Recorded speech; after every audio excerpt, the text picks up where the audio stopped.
अल्लाह ताला अल्लाह जी तौहीद खां बाद सभिन खां वधीक जंहिं शइ जे मथां अल्लाह ताला इंसाननि खे ज़ोर ऐं ताकीद कयो आहे उहो रसूलुल्लाह जी इताअत। मुसलमान जी नाकामी या मुसलमान हींअर जेको परेशान आहे उनजो सबबु रसूलुल्लाह जी इताअत खां परे रहणु आहे। अल्लाह जे नबी जी इताअत हर मसइले जो हल आहे। अल्लाह जे नबी फरमायो मां तव्हांखे अहिड़े दीन ते छॾियो वञा थो जंहिंजी राति ॾींहं वांगुरु रोशन आहे। अल्लाह कुरान मजीद में फरमायो जेके भी नबी रसूल आया, जेके भी नबी आया रसूल आया, वमा अरसलना मिन रसूलिन इल्ला लियुतअ बिइज़्निल्लाह, असां जेके भी नबी रसूल मोकिलिया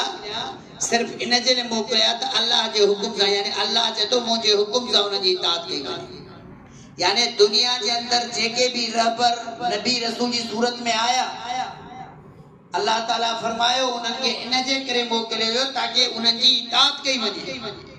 इल्ला लियुतअ बिइज़्निल्लाह, खुदा जे हुकुम सां उन्हनि जी इताअत कई वञे। इताअत छा आहे, इत्तबा छा आहे? जो कुरान मजीद में रसूलनि जे लाइ जा मुहम्मद रसूलुल्लाह सल्लल्लाहु अलैहि वसल्लम जे लाइ इताअत ऐं इत्तबा जो लफ्ज़ इस्तेमाल थियो। कुरान में वाज़े तो अल्लाह ताला कुरान मजीद में फरमायो वमा अरसलना मिन रसूलिन इल्ला लियुतअ बिइज़्निल्लाह, एतिरे क़दर फरमायो इन जे लाइ मोकिलियो त मुंहिंजे हुकुम सां उन्हनि जी इताअत कई वञे। अल्लाह ताला फरमाए थो वलौ अन्नहुम इज़्ज़लमू अनफुसहुम, ऐ नबी जेकॾहिं हू पंहिंजे नफ़्सनि ते ज़ुल्म कनि जाऊक ऐं अचनि तो वटि फस्तगफिरुल्लाह, अस्तगफिरुल्लाह ऐं हू अल्लाह का मग़फ़िरत घुरनि, वस्तगफिर लहुमुर रसूल ऐं नबी बि उन्हनि जे लाइ मग़फ़िरत घुरे, लवजदुल्लाह तवाबर रहीमा, अल्लाह के मेहरबान रहंदा। कुछ अहिड़ा माण्हू नबी जे दौर में पैदा थिया जिन पंहिंजा फैसला पंहिंजनि रहबरनि अॻुवाणनि पंहिंजे नफ़्स मुताबिक़ करणु शुरू कया। अल्लाह ताला कुरान मजीद में फरमायो फला व रब्बक ला युमिनून हत्ता युहकिमूक फीमा शजर बैनहुम सुम्मा ला यजिदू फी अनफुसिहिम, तुंहिंजे रब जो कसम आहे एसि ताईं मोमिन नथा थी सघनि जैसे हर मसइले में तव्हांखे अॻुवाणी न ॾिनी। जेके फैसला पंहिंजे ॿिन ॾे खणी था वञनि, मोमिन जो कमु छा आहे? रसूल ने फैसलो खणी तमाम मामलात में रसूलुल्लाह सल्लल्लाहु अलैहि वसल्लम की इताअत कई। तो मुसलमान जेके हींअर नाकाम आहिनि, परेशान आहिनि, उनजी सभिनि मां वॾी वजह इहा आहे त उन्हनि हक़ीक़ी लीडर, हक़ीक़ी इमाम, हक़ीक़ी रहबर खे छॾे करे पंहिंजा मनपसंद माण्हू ठाहे उन्हनि जे नक्शे कदम ते उन्हनि जी इताअत करणु शुरू कयो। उन्हनि खे उहो दर्जो, उहो शान ॾेई वेठा आहिनि जो हिकु नबी रसूल खे ख़ुदा, के नबी के रसूल खे इहो इख्तियार न आहे या के माण्हू खे इहो इख्तियार न आहे कि अल्लाह जो हुकुम न अचे पंहिंजे तरफ़ां माण्हुनि खे मुंहिंजी इताअत कयो। के माण्हू खे इहो हक़ न आहे। अल्लाह ताला फरमाए थो हक़ असां जारी कयोसीं, इहो असांजे तरफ़ जेके नबी ऐं रसूलनि उन्हनि जी इताअत कयो, असांजो हुकुम न, अल्लाह जो हुकुम। ऐं पोइ अल्लाह ताला इन्हनि माण्हुनि जे बारे में फरमाया जेके नबी अलैहिस्सलातु वस्सलाम जे दौर में रसूलुल्लाह सल्लल्लाहु अलैहि वसल्लम अज़ीम हस्ती खे अहमियत न ॾिनो, पंहिंजा फैसला, पंहिंजा लीडर, पंहिंजी इबादत, मामला, तरीक़ा पंहिंजे तरीक़े सां करणु शुरू कयो। ऐं हो चवनि बि पिया त असां अल्लाह जे नबी जे मथां असांजो ईमान आहे। अल्लाह ताला कुरान मजीद में फरमाए थो जेकॾहिं तव्हांजो उन्हनि जे मथां ईमान आहे त पोइ तव्हां ॿिए हंधि फैसला छाजे लाइ खणी वञो था? कुरान फरमाए थो यहलिफून बिल्लाह, कुरान मजीद में फरमाए थो त यहलिफून जी माना आहे कसम खाइनि था। यहलिफून बिल्लाह, ख़ुदा जो कसम आहे असांजो मक़सद हीअं करणु न हुयो,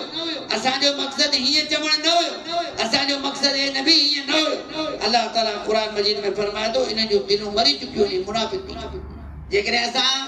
इन पहलू सां ॾिसंदासीं त मुसलमाननि जे अंदर ईमान वारनि जी तादाद ई तव्हांखे तोरी नज़र ईंदी, जॾहिं त दुनिया में कसरत मुसलमाननि जी ईसाइन खां बाद आहे। मिलियन में माण्हू आहिनि, पोइ बि मुसलमान कमज़ोर आहे, पंहिंजो मसइलो सिधो न छॾे। इल्म वाज़े तौर ॿुधायो त सुन्नत उहा ॻाल्हि जेकी रसूलुल्लाह सल्लल्लाहु कुरान खां अलावा, कुरान मजीद खां अलावा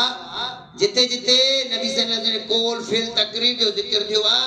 उहो रसूलुल्लाह सल्लल्लाहु अलैहि वसल्लम जी सुन्नत आहे। मा सदर अन नबी गैर कुरान मिन कौल औ फिल औ तकरीर, या तो मा सदर अन नबी गैर कुरान, कुरान खां अलावा जेके नबी मां सादर थियूं शयूं आहिनि मीन्स मतलब मिन कॉलिंग और फेलिंग और तकरीर या नबी जो फेल हुजे नबी जी कॉल हुजे या नबी जी हारो तकरीर की वने इनके सुन्नत चइबो त रसूलुल्लाह सल्लल्लाहु अलैहि वसल्लम जी ता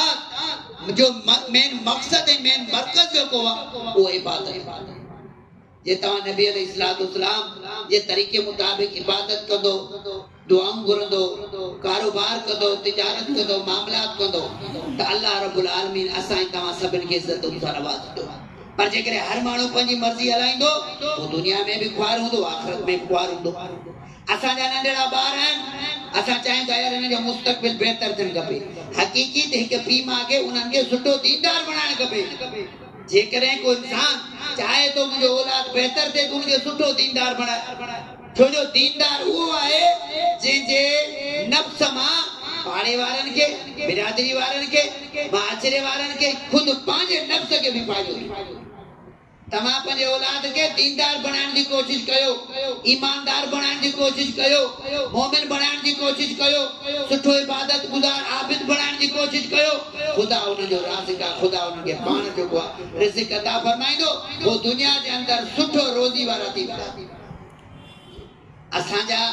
असांजे मुआशरे में नंढे लाकू खां वठी ॿार खे पैसे कमाइण जी ट्रेनिंग ॾिनी थी वञे पैसो कीअं कमाइजे जॾहिं तव्हां मुहदसिन जे दौर में वेंदो सहाबा जे दौर में वेंदो उहे औलाद जे ॼमाइण जी सिर्फ़ ख्वाहिश इन जे करे कंदा हुआ त मदरसे में हदीस जो इल्मु सिखनि क़ुर जो इल्मु सिखनि दीनदार थियनि असांजे लाइ सदका जारिया ते हिननि जे लाइ बि आख़िरत ठही वञे ऐं असांजा माण्हू इहो था चवनि त छोकिरो कारोबार में एक्सपर्ट थिए कारोबार ऐं पैसे कमाइण में जेको जेतिरो होशियार आहे उनजो पीउ ओतिरो ई फ़ख्र सां चए थो यार मुंहिंजो पुटु मुंहिंजे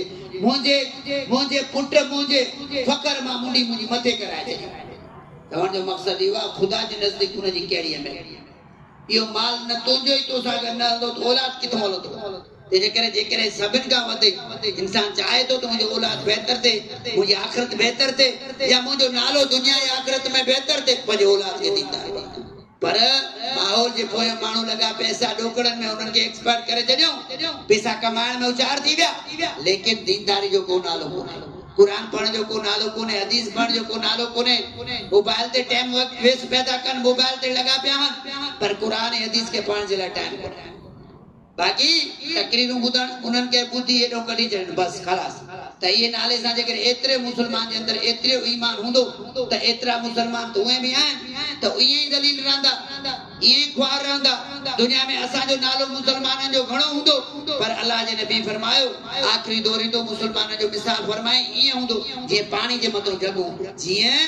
पाणी जे मथां जॻ हुजे जॻ जी कहिड़ी अहमियत पाण ॿुधायो जॻ जी छा अहमियत असल ताक़त पाणी में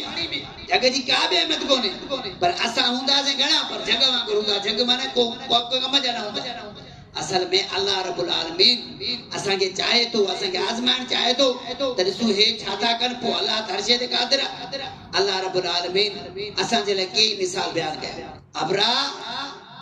हिकु बादशाह हुयो उन हिकिड़ो नकुली बैतुल्लाह ठाहियो पोइ उते हिकिड़े ॿार उते पाखानो कयो पेशाब कयो तेते हू गुस्से गावड़ में अची वियो ऐं उहो बैतुल्लाह ते हमले जे लाइ आयो कुझु हाथी वठी आयो कुझु कीअं आयो मुंहिंजे चवण जो मक़सदु इहो हुनजा पैसा हुया अब्दुल मुतलिब जा अब्दुल मुतलिब नबी साईं जो ॾाढो हुयो पोइ हुन चयो त मूंखे पंहिंजो कर्ज़ ॾियो तव्हां ॼाणे तव्हांजो रब ॼाणे यार जॾहिं टोटल कुरैश हथ कढी आहे तूं ॼाण तुंहिंजो रब ॼाणे अल्लाह रब्बुल आलमीन ताक़त वारो आहे अबरा वारनि खे छा करे छॾी अलम कर कैफ फअल रब्बुक बिअसहाबिल फील ऐं नबी तो न ॾिठो त हाथी वारनि खे कीअं करे छॾियो त चवण जो मक़सदु आहे जॾहिं दुनिया कंहिं बि माण्हू खां या कंहिं बि मुल्क मां या कंहिं बि क़ौम मां हथ कढी छॾींदो त ख़ुदा ज़रूरु उनजी मदद कंदो अल्लाह जी ॾिसो न अल्लाह जी रहमत बि ज्यादा आहे अल्लाह खे गारियूं था ॾियनि अल्लाह खाराए थो हिकिड़ो माण्हू मुलाज़ चए थो अल्लाह कोन्हे